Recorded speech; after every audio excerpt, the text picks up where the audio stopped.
굉장히 행복한 것 같습니다. 왜냐하면 이 찬양이요, 제가 고등학생 또 청년 때 교회에서 합창으로 많이 불렀던, 정말 오랜만에 몇십 년 만에 이 찬양을 들었어요. 처음에는 그 곡이 아닌 줄 알았는데 나중에 듣다 보니까 그거였구나, 그렇게 생각이 돼서 너무나 행복합니다. 그 중간에 이제 곡 중 솔로가 나오는데 전 노래를 잘 못해가지고 그거 부르는 사람을 부러운 눈으로 바라보다가 그 사람이 끝나면 이제 뒤에 조금 하는 거예요. 오랜만에 참 우리 하나님을 찬양하였습니다. 여러분, 스펄전 목사님을 잘 아시잖아요. 그 스펄전 목사님과 쌍벽을 이루던 호라티우스 보나르라고 하는 목사님이 계신데 19세기에 스코틀랜드의 영적 거성이죠. 근데 이분이 늘 이렇게 했대요. 아침에 일어나서 창문을 활짝 열면서 주님, 오늘입니까? 이렇게 했대요. 무슨 뜻으로 그렇게 했는지 아시겠죠? 주님, 오늘 오시는 날입니까? 이렇게 여쭙는 겁니다. 주님께서 다시 오신다고 재림을 말씀했기 때문에 주님, 오늘입니까? 이렇게 하고 그냥 하루를 열심히 사시고 또 저녁에 잠자리에 들기 전에 기도하면서 주님, 오늘 밤입니까? 이렇게 또 했대요. 그러니까 이 목사님은 언제나 주님이 이 땅에 다시 오신다, 그거를 염두에 두고 사셨던 거죠. 방금 불렀던 찬양의 가사에 보면 하나님 만드신 세상에 오곡백과가 무르익는 그걸 이제 노래를 하는데, 여러분, 자연 세계는 참 아름답죠. 철 따라 옷을 갈아입고 오곡백과가 무르익고 그 속에 순박한 사람들이 농사를 짓고 추수를 하고 오손도손 아기를 낳아서 키우면서 살아가는 모습을 보면 참 아름답지 않습니까? 그런데 지금 지구촌은요, 그냥 엉망이 됐어요. 이탈리아 같은 곳에는 비가 너무 안 와가지고 최악의 상황에 이르렀는데, 이발소에 가서 머리 깎고 거기서 머리 감겨주는데 2번 감겨주면 물 많이 쓴다고 70만 원 벌금 물게 한대요. 그러니까 얼마나 가문 겁니까? 지금 우리나라도 가물긴 가문데 그래도 요새 며칠 새 비가 와가지고 정말 감사한 거죠.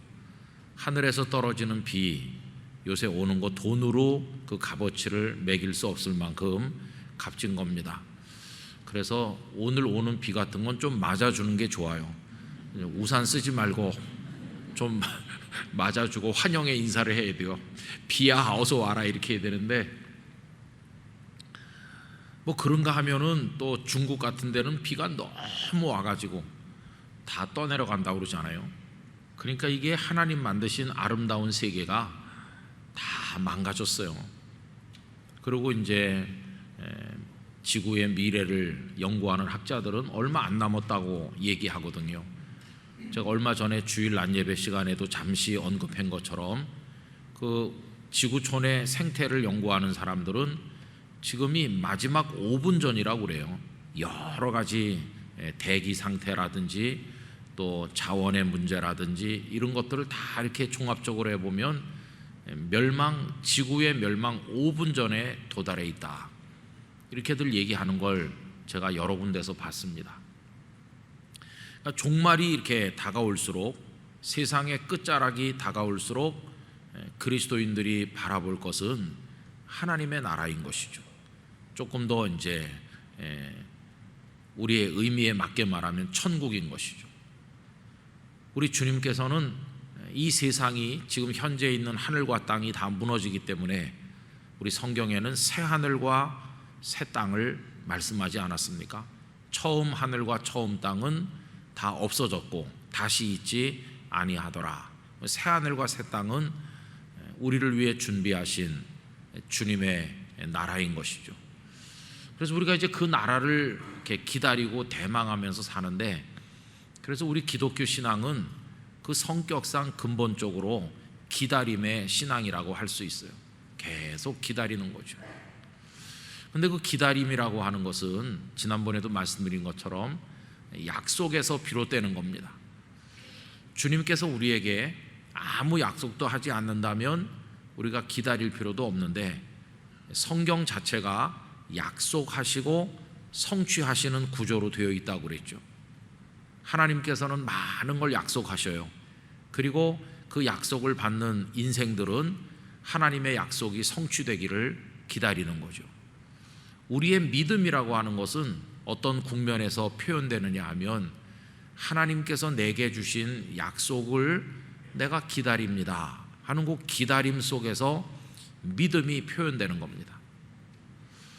우리가 늘 자주 하는 얘기는, 아브라함 그 기다리다가 지쳐서 이삭이 태어나기까지 기다리지 못하고 하갈을 통해서 이스마엘을 낳았는데, 그 기다림에 대한 실패가 결국 믿음의 실패가 되는 거죠.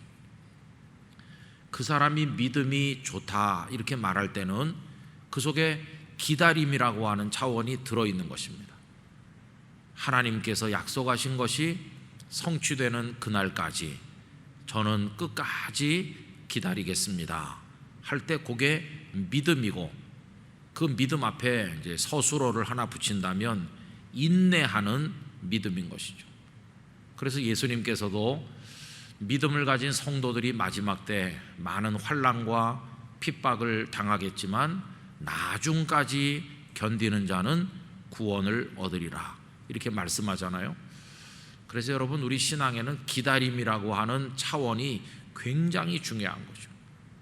그런데 하나님께서 우리에게 많은 약속을 주시는 가운데 오늘 본문은 아주 결정적인 말씀을 하고 계신 건데, 우리 예수님께서 부활하시고 나서 제자들에게 다 보이시고 하나님 나라 일을 말씀하시고 아버지의 약속하신 것을 기다리라 하면서, 때와 시기는 아버지의 권한에 있고 너희들은 그거 알려고 할 필요가 없고 너희들이 알아야 될 것은 이건데, 오직 성령이 너희에게 임하시면 너희가 권능을 받고 예루살렘과 온 유대와 사마리아와 땅끝까지 이르러 내 증인이 될 것이다. 너희들이 알아야 될 것은 성령님의 임재와 그 권능과 복음의 증인으로 살아가는 삶, 그거에 대해서만 알면 되지 나머지는 다 하나님께서 당신의 뜻대로 하실 것이다 이렇게 하시고는 이제 오늘 읽은 본문으로 넘어오면 승천하시는 거예요. 승천. 여러분, 어렸을 때 어떻게 승천이 가능한 것인가 그래가지고 궁금증이 많았었는데, 유명한 분들이 그리신 그림을 이제 많이 보게 됐어요. 대개 예수님은 흰 옷을 입으신 것으로 이제 많이 그리고, 어떤 예수님은 머리칼이 짧으시고 어떤 예수님은 머리칼이 길고, 이제 화가들이 그리는 그림이 다양하더라고요. 근데 하여튼 대부분의 그림은 예수님이 이렇게 올라가시고 많은 사람들이 하늘을 우러러 바라보는 이제 그런 모습으로들 많이 묘사하고 있어요. 근데 여기 갈릴리 사람들아 그러면서 그렇게 불린 성도들이 하늘을 우러러서 우리 주님을 바라보는데, 그때 흰옷 입은 사람들이 나타나서 가심을 본 그대로 다시 오실 것이다. 오늘 본문에 그렇게 돼 있죠. 그래서 다시 오시마 하시는 약속을 주신 거예요. 그때 이후로 교회는, 그리고 성도들은 다시 오실 예수님을 계속 기다리는 거죠. 그 기다리는 기간이 굉장히 길고, 그 기다림 속에서 많은 성도들이 하나님께로 부름받아 떠난 것이죠. 그래서 여러분, 둘 중 하나일 것입니다. 예수님의 재림을 기다리다가 재림 이전에 우리 생명이 끝나서 하나님께로 가든지, 아니면은 어떤 사람은 이 땅에 이 몸을 입고 살아있는 동안에 예수님의 재림을 목도하게 되든지, 둘 중에 하나인 것이죠. 어쨌든 우리들은 주님을 만날 텐데, 이 땅에 재림하여 오시는 예수님을 만나든지 아니면 그 예수님을 기다리다가 우리가 주님의 나라에 가서 만나든지 주님을 만날 건데, 그 시점을 우리는 알 수 없는 것이죠. 어쨌든 우리가 기독교 신앙에서 반드시 잊어버려서는 안 되는 것은, 주님은 다시 오신다 말씀하셨다는 이 재림신앙을 상실하면 안 될 것입니다. 여러분, 성경에 주님이 다시 오신다는 재림에 관한 말씀이 300번 이상 나오고 있어요. 굉장히 많이 나오죠. 어떤 학자들은 그 숫자를 318번이다, 314번이다, 조금 그거 본문을 해석하는 상황에 따라 차이가 있지만 그렇게까지 정확히 말씀하는 분도 있는데, 대체적으로 300번 이상 주님이 다시 오신다는 말씀이 언급되어 있는 것으로 설명하고 있습니다. 300번이면 365일로 생각해 보면 거의 매일 한 번씩 주님이 오신다는 게 언급되어 있는 거예요. 이거는 매일같이 우리들이 주님의 재림을 생각하면서 살아야 된다는 걸 가르쳐 주는 것이기도 하죠. 그런데 여러분, 저부터도 여러 가지 성경 말씀 많이 읽고 기도도 하지만 주님이 다시 오신다는 걸 염두에 두고 사는 날이 얼마나 있으십니까? 우리 성도님들 어떠세요? 우리 사도신경에서 신앙 고백을 쭉 이렇게 하는데 예수님에 관해서 다시 오실 예수님을 우리가 믿는다고 고백하지만 그게 굉장히 취약해져 있어요. 재림 신앙이 너무너무 이게 흔들리고 있죠. 그래서 등 따뜻하고 배부른 사람은 이렇게 기도한대요. 주님, 조금만 더 계시다 오세요. 나 요새 잘 나가고 있어요. 그러면서 요새 그냥 잘 살고 있으니까 조금 더 계시다 오셔도 괜찮겠어요. 그럴 정도로 이 세상의 삶에 도취돼 가지고 주님의 재림이 별로 그렇게 기다려지지 않는, 아니면 아예 그 상실해버린 재림신앙을, 그런 상태에 우리가 머물러 있는 게 너무나도 안타까운 것이죠. 그래서 여러분, 신학적으로 설명해 보면 지금 우리는 예수님의 승천과 예수님의 다시 오심 그 사이를 지금 살고 있습니다.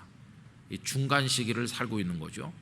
이 승천은 굉장히 영광스러운 겁니다. 그렇죠? 예수님께서 부활하셔서 하늘로 승천하셨어요. 이 땅에 마구간에 초라한 모습으로 태어나시고 사람들에게 멸시천대 받으시다가 십자가에 매달려 죽는 그 예수님하고는 완전히 다른 거예요.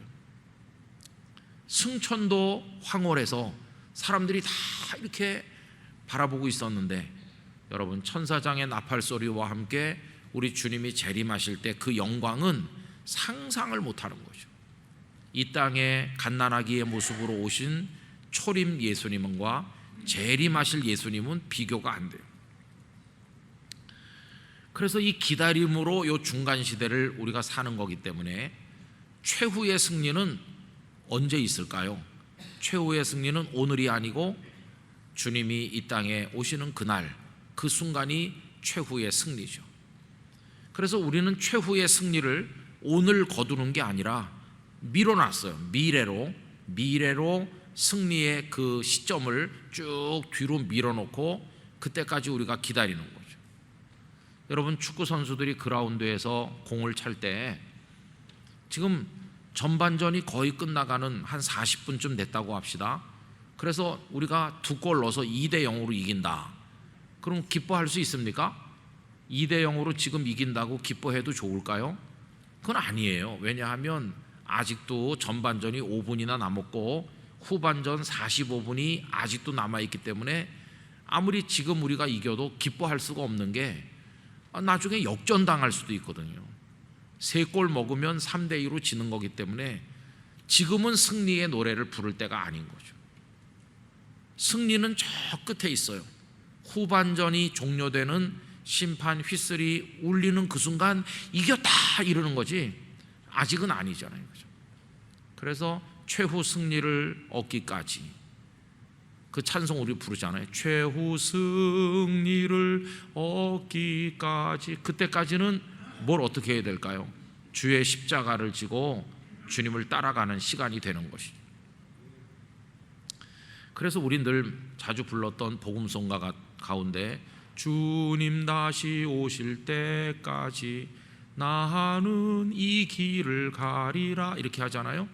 아직은 승리의 노래를 부를 때가 아니고 아직은 이 길을 계속 가야 될 때인데, 이 길은 좁은 길이고 십자가를 지는 길이고 고난의 길이지만 우리는 주님이 최후의 승리를 가지고 오실 그때를 기다리면서 인내하는 믿음을 가지고 오늘도 기도하고 오늘도 주님을 위해 살고 이렇게 하루하루 살아가는 것이 이게 성도의 실존이라고 말할 수 있는 것입니다.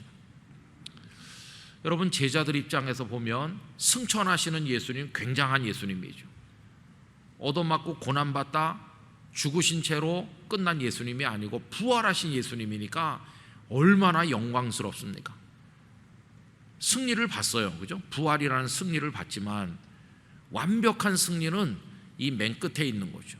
그래서 지금 우리들은 승리와 승리 사이에 살고 있는데 예수님의 부활로 우리에게 보여준 승리는 장차 나타날 영원한 주님의 나라의 영광에 비하면 이거는 비교할 수 없는 거죠.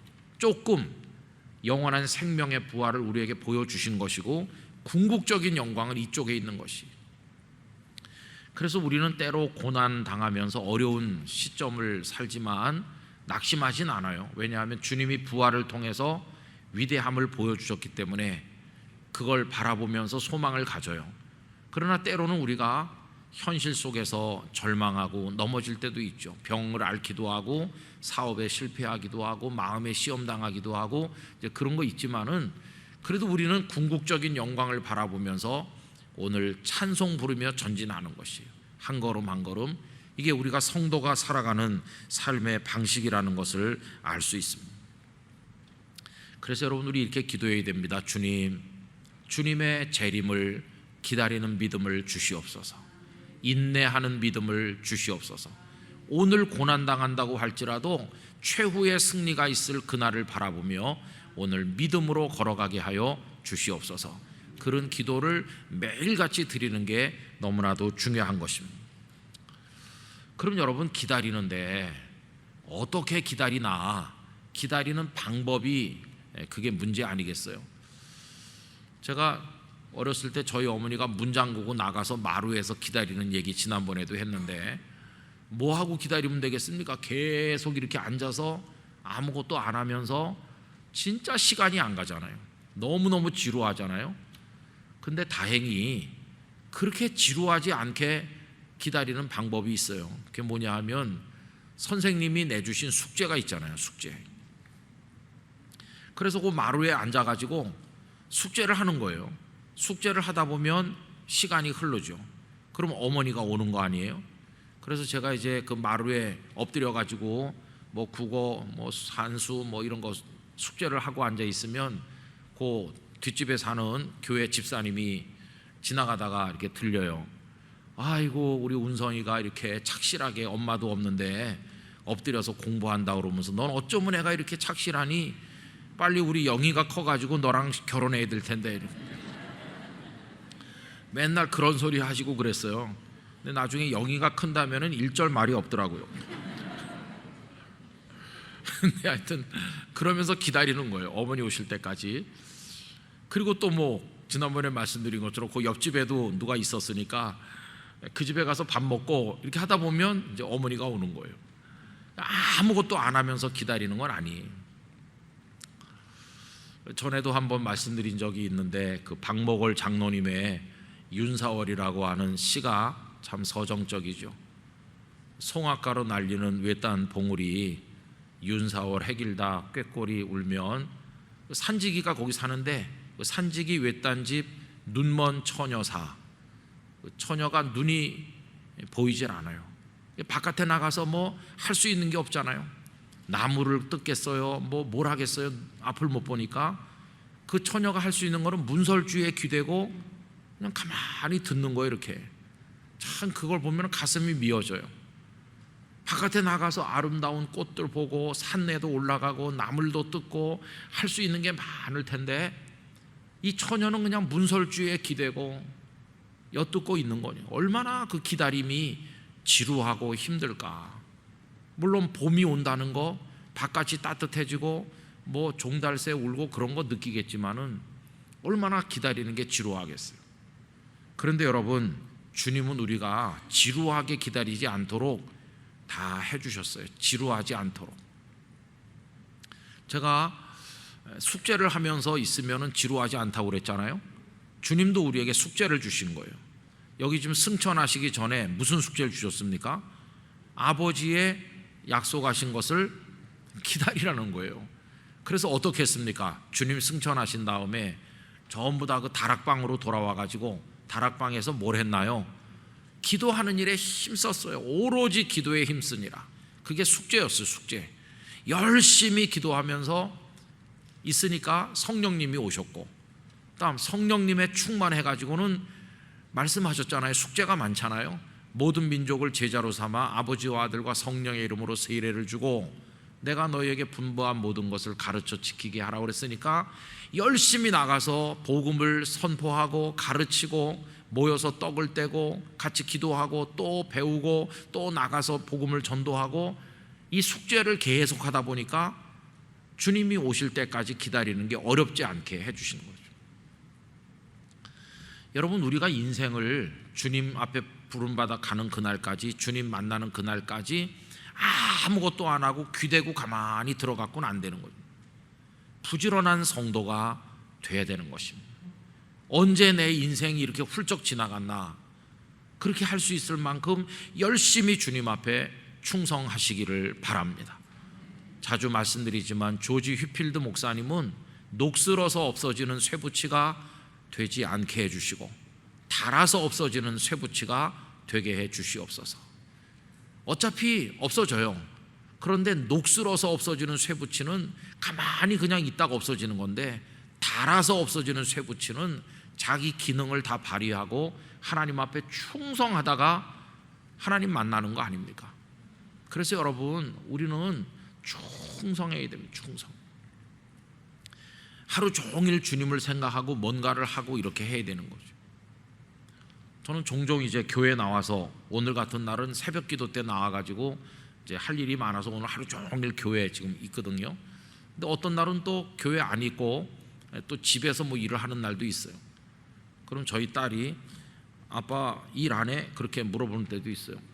무서운 성도가 집에 있어가지고 목사님이 일 안 하고 이렇게 있어도 돼? 이렇게. 그럼 내가 지금 아무것도 안 하는 것 같으냐? 아무것도 안 하는 것 같은데, 아무것도 안 하는 게 아니라 제 머릿속은 계속 움직이고 있는 중이죠. 아빠는 이번 주 설교를 생각하고 있다. 아무것도 안 하는 게 아니고 이번 주 설교를 그 말씀 드린 다음에 무슨 말씀 드릴까, 이렇게 아빠가 지금 머릿속으로 생각하는 중이야. 근데 여러분, 하여튼 어떤 형태로든지 하나님 앞에 충성하시기 바랍니다. 저는요, 단잠을 자는 것도 충성이라고 생각합니다.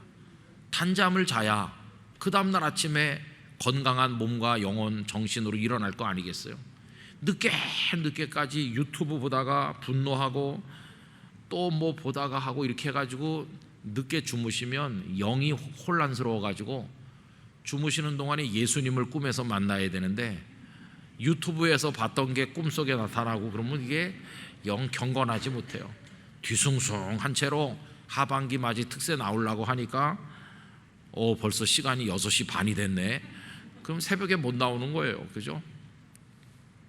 그래서 하여튼 성도는 이 주님을 다시 만나는 그때까지 주님 주신 숙제를 감당해야 되는 거죠. 주님 주신 숙제. 정결하고 아름다운 믿음을 가지고, 정금 같은 믿음을 가지고 분투 노력하면서 열심히 기도하면서 하나님 주신 능력을 따라 맡은 사명에 충성하며 살아가시기를 바랍니다.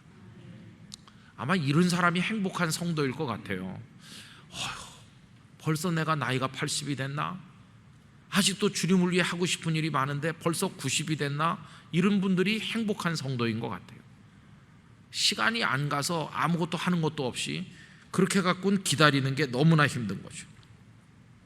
달란트 비율을 생각해 보는데 5달란트 받은 사람, 2달란트 받고 1달란트 받은 사람이 있는데 주인님이 가셨잖아요. 먼 나라에 가셔서 언제 오실지 몰라요. 딱 그 얘기가 우리 얘기와 같은 거죠.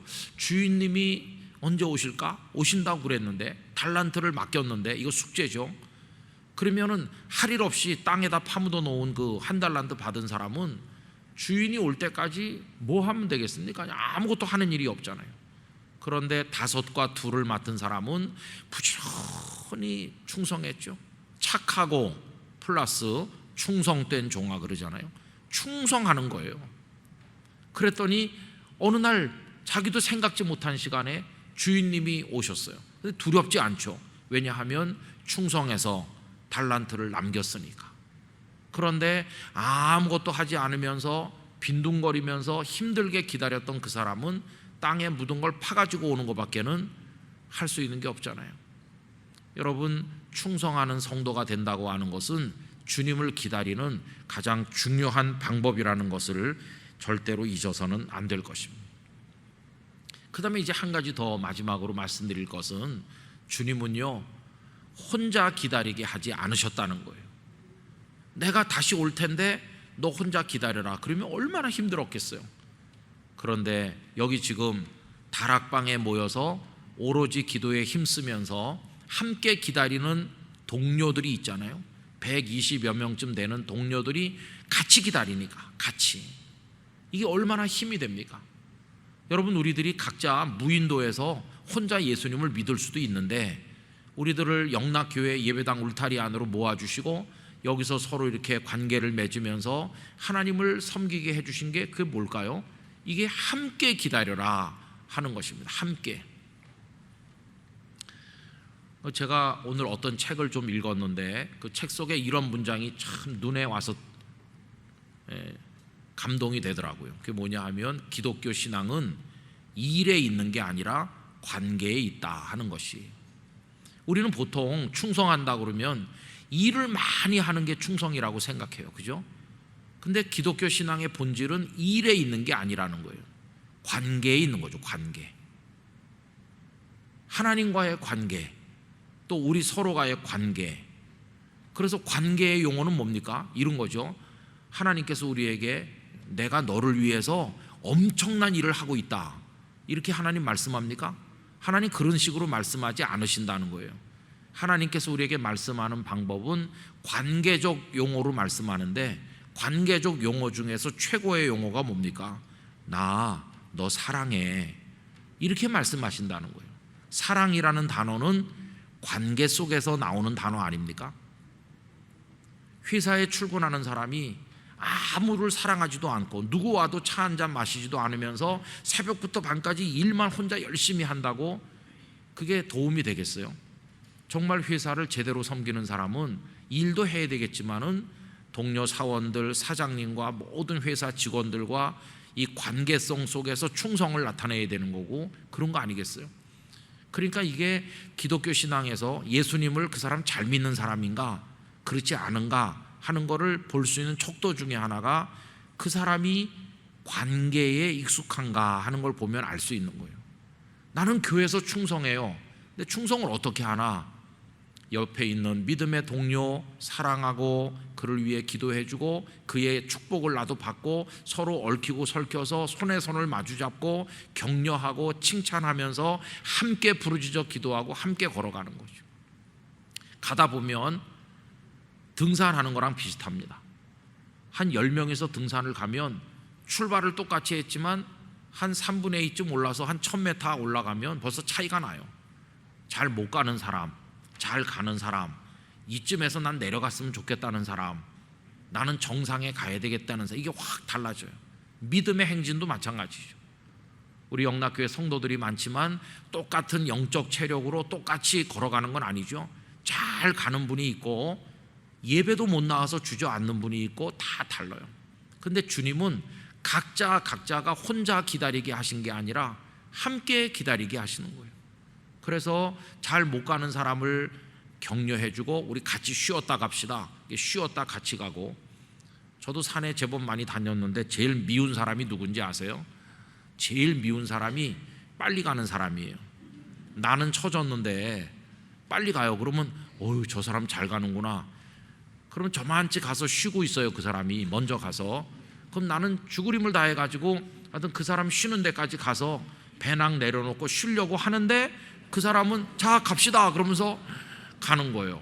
아이고, 잡아먹을 수도 없고 욕을 할 수도 없고 저 사람은 어떻게. 진짜 그런 사람이 있는 거예요. 나는 지금 숨이 여기까지 차가지고 쉬어야 되는데 자기는 쉬었다 이거죠. 난 다 쉬었으니까 출발 그러면 난 어떻게 되는 겁니까? 그런 사람이 진짜 미운 사람이더라고. 교회에서도 앞에서 잘 간다고 그 사람이 잘하는 게 아니고 좋은 사람은 좀 기다려줘야 돼요. 기다려줘. 어떤 목사님 몇 분이 등산을 가고 저도 따라갔는데 나이 드신 목사님이 영 못 가요. 그러더니 난 여기서 주저앉아야 되겠다고. 눈도 많이 온 날인데 그래서 제가 이제 맨 꼴찌로 쳐져서 그 목사님이랑 같이 가는 거죠. 근데 그 목사님이 당뇨가 심하시거든요. 당이 떨어진 거예요. 당이 떨어져 갖고 그러더니 배낭을 끌어가지고 그 쌀쌀한 겨울날 뭘 두적두적 하시더니 사탕하고 초콜릿을 꺼내시더라고요. 그래갖고 초콜릿 좀 먹고 가자고 그래요. 저보고 초콜릿 한 2개 드시더니 참 거짓말같이 가자고 그러는 거예요. 아니 초콜릿 2알 잡수시고 어떻게 당뇨가 몸에 있는 분은 아마 그런가 봐요. 떨어진 당을 보충하니까 또 잘 가시더라고요. 근데 어떤 목사님이 잘 간다고 먼저 간 분이 있어요. 근데 그 산을 와본 사람은 사실 저밖에 없거든요. 근데 제가 이제 그 나이 든 목사님 옆에서 꼴찌로 가니까 앞에 가는 목사님이 이제 길도 모르면서 쭉 가는 거예요. 저렇게 가면 안 될 텐데 이렇게 생각했어요. 근데 아니나 다를까 갈림길에서 그 목사님은 잘못된 길로 혼자 간 거예요. 그 다음에 이제 제가 따라와서 보니까 이게 어떻게 잘못됐더라고요. 그래서 이제 기다렸던 사람은 저랑 같이 올바른 길로 가고 제일 잘 갔던 분은 이제 이상한 데로 빠졌어요. 그래서 막 휴대폰도 잘 안 터지는 데서 한참 찾고 그래가지고 그분이 그냥 얼굴이 새카맣게 돼갖고 나타나시죠. 여러분, 교회는 같이 가는 곳입니다. 같이. 하나님께서 혼자 먼저 가라고 하지도 않으시고 버리고 가라고 하지도 않으시고 다 같이 가면서 주님 나라에까지 이르러야 될 줄로 믿습니다. 그래서 우리 구역 안에 우리 주변에 못 가는 분 있으면 무시하지 말고 그분이 기운 차릴 때까지 옆에서 도와주고 또 나 잘 간다고 먼저 가지 말고 이렇게 격려하고 축복하면서, 저는 성경에서 가장 멋있는 장면 중에 하나가 다락방에 올라가서 오로지 기도에 힘쓴다는 거예요. 거기 보면 예수님의 제자들이 다 있고 누구도 있습니까? 그 자리에 예수님의 어머니 마리아도 그 자리에 계신 거예요. 마리아도 그 자리에 있고, 그러니까 다 같이 모여서 누구 특별 대접 받는 사람이 없어요. 예수님의 어머니 마리아라고 그냥 옆에서 쉬시죠 이렇게 안 하고 그 마리아도 같이 기도하고 다 같이 이러면서 보조를 맞추는 거예요. 여러분, 오로지 기도에 힘쓴다고 할 때 기도도 그렇습니다. 어떤 분은 기도의 능력을 받아가지고 기도가 막 확 이렇게 되는 분이 있고, 어떤 사람은 정말 기도보다 더 힘든 건 없다, 그런 분도 있는 거예요. 어떤 사람은 하룻밤이 금방 지나갈 정도로 기도를 통해 주님과 교제하는 사람이 있는가 하면, 어떤 사람은요 굉장히 오래 한 것 같은데 5분도 안 지난 사람도 있어요. 어떻게 이게 되겠습니까? 그런 거 영적인 것도 이제 같이 다 같이 거기 있어서 함께 기도하는 거죠. 그래서 예수님은 주님이 재림하시는 그날까지 홀로 기다리게 하지 않으시고 함께 기다리게 하셨어요.